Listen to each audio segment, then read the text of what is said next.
Good day guys and welcome back ulit sa ating channel for today's video yung mga biga force if ay bibigyan ko yung idea kung paano magkabit ng clutch cage. So ito yung motor niya guys no ay may history na nagkakaroon ng pagkadyot-kadyot. Ang pinakauna namin ginawa nito sa kanyang primary clutch ay pinabuild up muna namin o pinaabunuan sa machine shop. Na ngayon guys ay nakabili na si Bossing ng brand new na genuine sa online. Kaya napag-isipan niyang palitan na ang kanyang nakaraan una-unang primary clutch. So ngayon guys no, nabaklas na natin siya at ituturo ko sa inyo kung paano i-assemble ang kanyang clutch cage sa kanyang primary clutch. Wow! So siyempre kita naman guys no na sunog na sunog po ang kanyang clutch housing. Sa kanyang primary clutch is meron tayong makikitang clutch cage. Sa kanyang clutch cage is meron kayong makitang spring na maliliit, dalawa or tatlo or isa. Tapos sa gitna naman na bushing yan po tinatawag nating clutch boost. At meron din yung washer sa ilalim. So nakita nyo bang part na yan guys? Diyan po nakalagay yung maliit na spring ng ating clutch cage. So tatlo po yan ha. Kasi tatlo po ang spring na pwede natin ilagay sa kanyang clutch cage.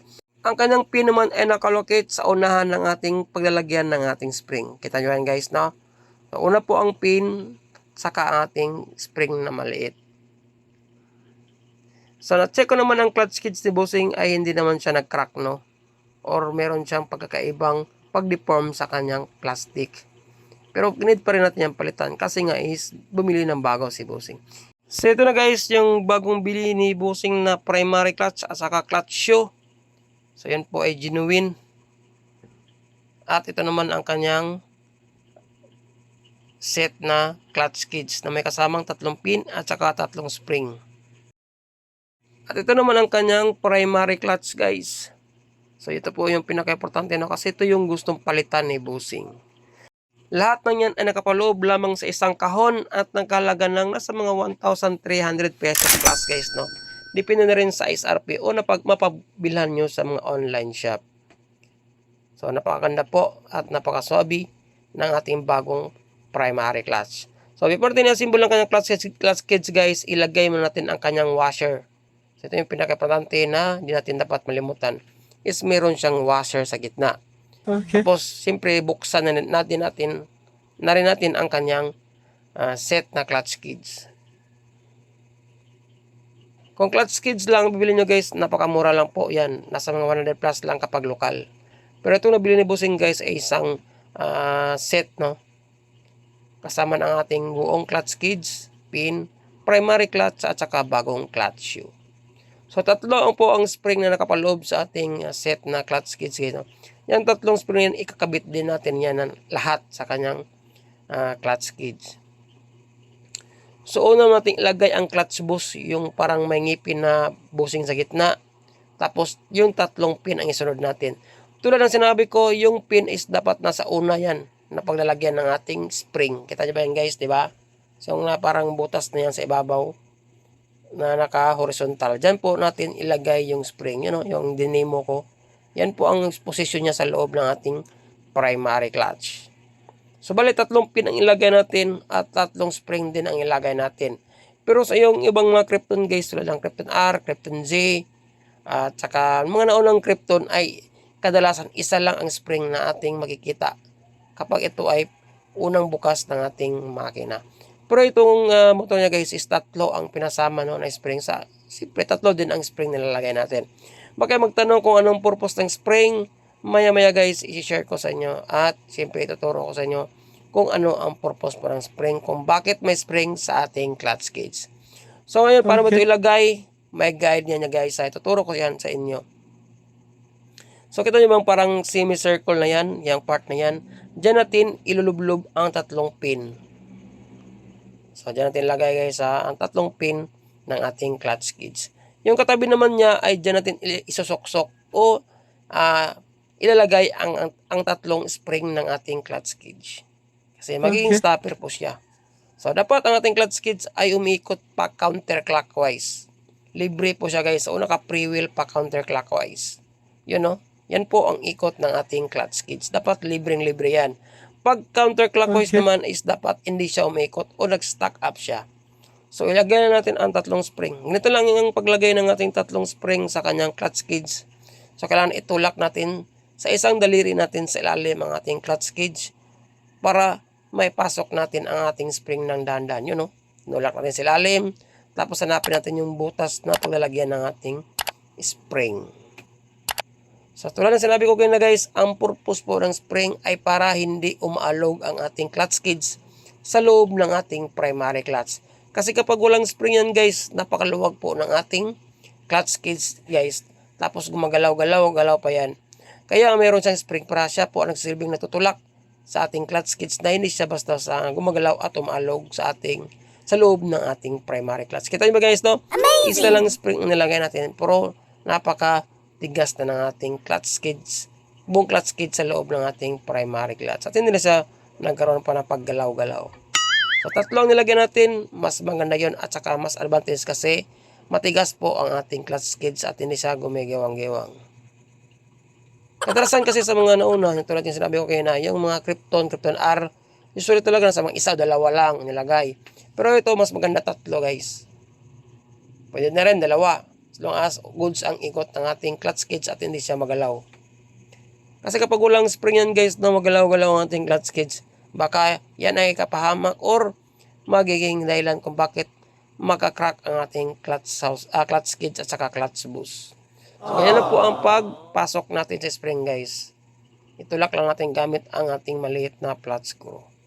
At siyempre yung isang daliri natin is nakalalay sa ilalim na para hindi mahulog yung clutch cage sa ibaba. Saka natin ihulog yan once may lagay na natin ang tatlong spring ng ating clutch cage. Okay. So yan lang, dandahan lang para hindi lilipad yung spring.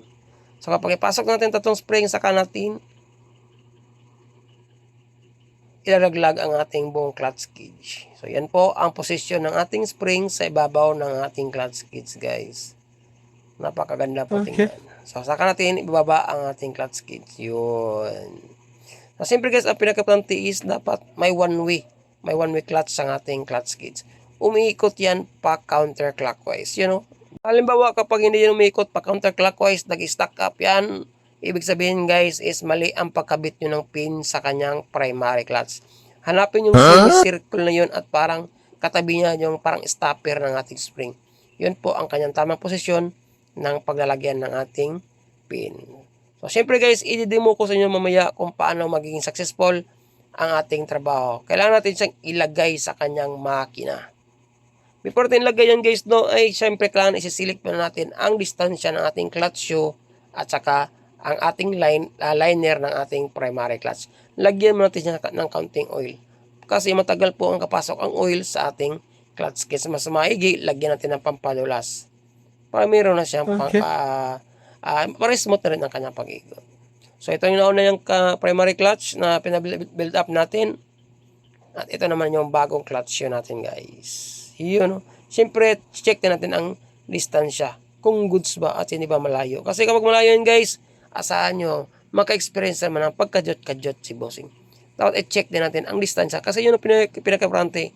Pag-apak natin ng pedal automatic, kumakapit agad ang ating clutch shoe sa ating primary clutch para malakas ang kanyang hatak. Check na natin. Yun, goods guys. Malapit ang distansya ng lining at saka liner ng ating clutch, primary clutch. At siyempre yun namang nauna nating primary clutch at saka clutch guys is malapit din naman siya. Since bago pa lang itong pinabuild up ni bossing, mga last 2 months sa siguro, no? Hindi pa yan masyadong manipis. Kasi nung una yan talaga guys, kapag nagkadyot-kadyot ang ating motor is mayroon niyang groove o liner na nangyari sa loob ng ating primary clutch. Dala na rin is sa katagal na panahon na pinirvisyon ng ating motor. Yun lang is nagkaroon lang siya ng maliit na distansya. Dala na rin is makapal ang inabuno o pag-build up sa ating primary clutch. Pero manipis na po talaga ang kanyang primary clutch guys. Ay siyempre para makumpleto ang trabaho ay ilalagay na natin ang ating buong primary clutch kasama ang kanyang clutch shoe para ma-check na rin natin kung nagkaroon ba siya ng pag-freewheel o nagkaroon na siya ng half clutch. O pag nagkaroon ng ating pag-rotate pa counterclockwise. Kasi kapag hindi niya nag-counterclockwise, ibig sabihin mali ang inyong pagkabit ng clutch gauge. So ilagay muna natin ang kanyang bushing para hindi gumigawang-giwang yung primary clutch natin.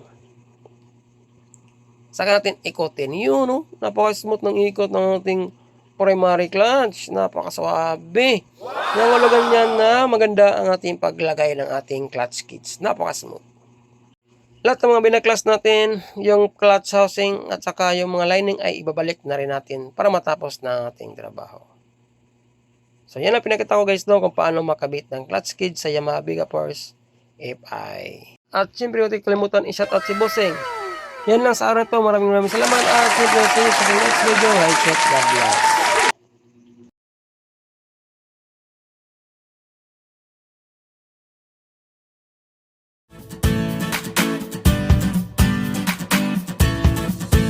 Good guys, for today's video, Suzuki Smash 115 ay nagkaroon ng problema sa kanyang makina. Ito ay nagkaroon ng pagkadyot-kadyot. Pero ibahagi ko sa inyong tips o ideas ngayon guys is kung paano ikabit ang kanyang clutch cage. Kasi nga, ipinabuild up natin ang kanyang primary clutch.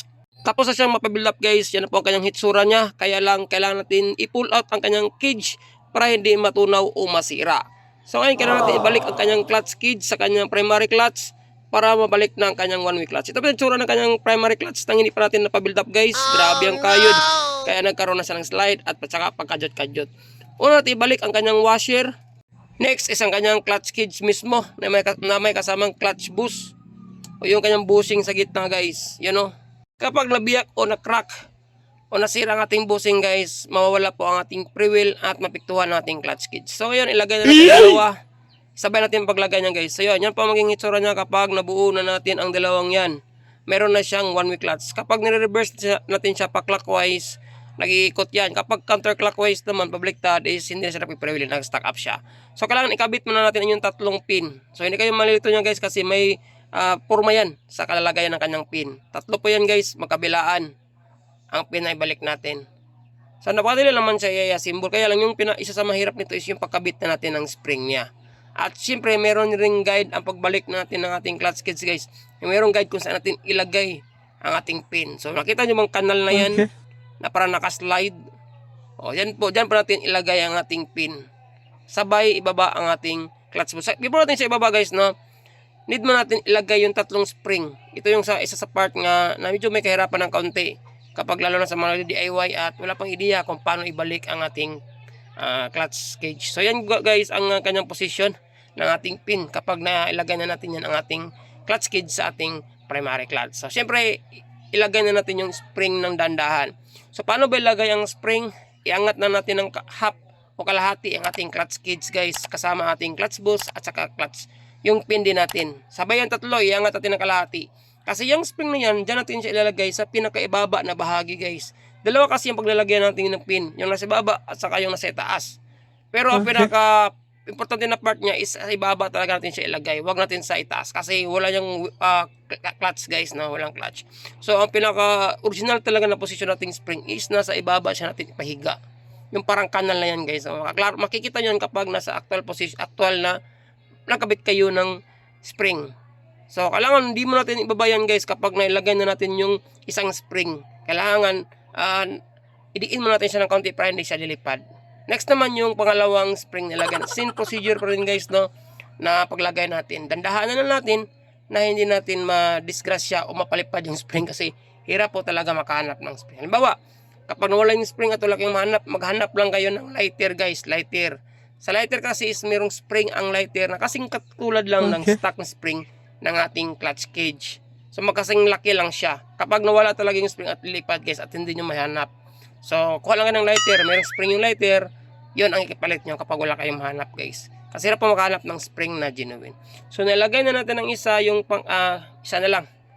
Sabay na natin siyang ilaglag guys once nakabit na natin yung tatlong spring na nasa tamang posisyon.